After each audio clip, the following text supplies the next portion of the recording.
حسن جان حسین جان نظر بر غریبان حسن جان حسین جان نظر بر غریبان حسن جان حسین جان نظر بر غریبان تو را عجب کردن و کردم مهمان تو را عجب کردن و کردم مهمان عیال غمینت بگنده به زندان آتش کرده اطفال تو زار و حیران چرا درد ایشان دوایی ندارد که مثل مولا جدایی ندارد حسن جان حسین جان نظر بر غریبان حسن جان حسین جان نظر بر غریبان حسن جان حسین جان نظر بر غریبان در یک دشت و نخل جگر از حسن را بدیدم دیگر راز حسین را در چوب خضرا ندیدین دهن را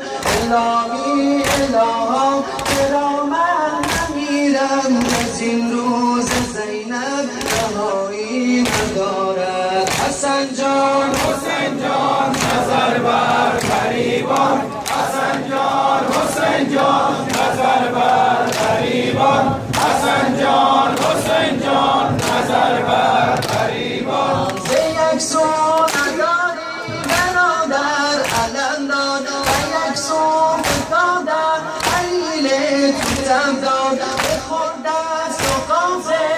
بر زخم بسیار قدیم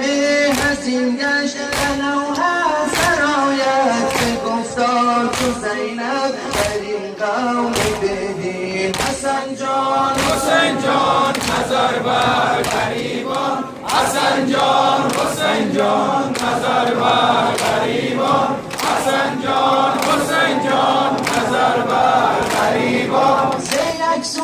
نداری برادر علم داد و یک سو فتاده علیل تو دم داد به خورد است و قاسم بر زخم بسیار قدیم